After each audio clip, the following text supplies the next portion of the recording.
ঘোষ তিনি বলছেন যে এরা কেউ নির্দলে জেতেনি, এরা তৃণমূলের প্রতীকে জিতেছে। এতই যদি খারাপ দল হয় তাহলে কেন ভোটে দাঁড়িয়েছিলেন? আজ দলটা বিরোধী পক্ষে বসেছে বলে দলটা খারাপ হয়ে গেল?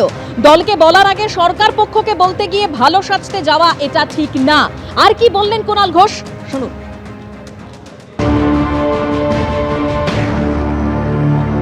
পরিষদীয় দলের বৈঠক নিয়েও যদি কারুর কোনো বিধায়কের কোনো বক্তব্য থাকে, কোনো একটা অভিযোগ থাকে, মনে হয়ে থাকে, তো তাহলে তো সেটা তো দলকে জানাবেন। 1 মাস হয়নি, রেজাল্ট বেরোয়নি, তার মধ্যে দলের বৈঠকে থেকে কে কি ভুল মনে করলো, সেটা আদৌ ভুল নাকি ভুল নয়, সেটা সরকার পক্ষকে চিঠি দিয়ে জানাচ্ছে। এটা হতে পারে কখনো? দলের পরিষদীয় দলের যদি ওনাদের মনে হতো যে কোনো গ্রস ইরেগুলারিটি চলছে, ওনারা যদি দলকে বলে তারপর সুরাহা না পেতেন, ওনারা যে কোনো তদন্ত চাইতেন, তাদের ব্যাপার। কিন্তু দলকে বলার বদলে প্রথমেই সরকার পক্ষের কাছে ভালো সাজতে যাওয়া, যে দল জেতালো, যে দল বিধানসভায় পাঠালো, যে নেত্রীর দেওয়া টিকিট নিয়ে জিতলেন, প্রথম দিনের মিটিংয়ের পর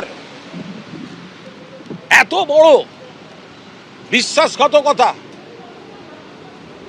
এটা হতে পারে না। দুই তৃণমূল বিধায়ককে দল বিরোধী কাজের জন্য বহিষ্কার করেছে তৃণমূল কংগ্রেস। ঋতব্রত বন্দ্যোপাধ্যায় এবং সন্দীপন সাহা। আজ মুখ্যমন্ত্রী শুভেন্দু অধিকারী তিনি স্পষ্ট জানিয়েছিলেন যে এই যে বিধানসভায় সইজাল বিতর্ক হয়েছে, সেখানে এই দুই বিধায়কের অভিযোগের ভিত্তিতেই এফআইআর দায়ের। মুখ্যমন্ত্রী শুভেন্দু অধিকারী তিনি যেটা স্পষ্ট জানিয়েছেন যে সন্দীপন সাহা এবং বিধায়ক ঋতব্রত বন্দ্যোপাধ্যায়ের অভিযোগের ভিত্তিতে স্পিকারের নির্দেশে প্রিন্সিপাল সেক্রেটারি থানায় এফআইআর দায়ের করেন এবং তারপরেই তদন্ত শুরু করে সিআইডি বিধানসভায় সইজাল কাণ্ডে। এবং 13 জন এমএলএকে ইতিমধ্যেই জিজ্ঞাসাবাদ করা হয়েছে, যার মধ্যে 3 জন বিধায়ক তৃণমূলের, তারা স্বীকার করে নিয়েছেন যে সই তাদের নয়। আর এই মন্তব্যের পরই বিধায়ক সন্দীপন সাহা এবং ঋতব্রত বন্দ্যোপাধ্যায়কে তৃণমূলের তরফে বহিষ্কার করা হলো। সইজাল বিতর্কে দুই বিধায়ককে বহিষ্কার করলো তৃণমূল কংগ্রেস।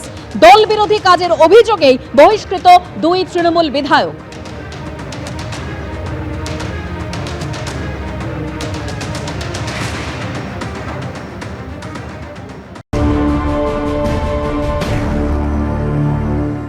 অনৈতিক কাজ দল করছে, আর যারা নৈতিকতার কাজ করলো, একটা অনৈতিক বিষয়কে, অনিয়মের বিষয়কে সামনে নিয়ে এলো, তাদেরকে যদি দল আজকে বহিষ্কার বা সাসপেন্ড করে, তাহলে ভাবুন যে দল অনৈতিকতাকেই সাপোর্ট করে, আর যারা নৈতিক কাজ করবে দল তাদের সাথে থাকে না। তো এটা তো আমাদের নলেজেই ছিল না যে একটি অ্যাটেন্ডেন্স খাতাতে সই করিয়ে সেটাকে পরবর্তীতে রেজলিউশনে পরিণত করে সেটা মাননীয় অধ্যক্ষের কাছে জমা দেওয়া হবে।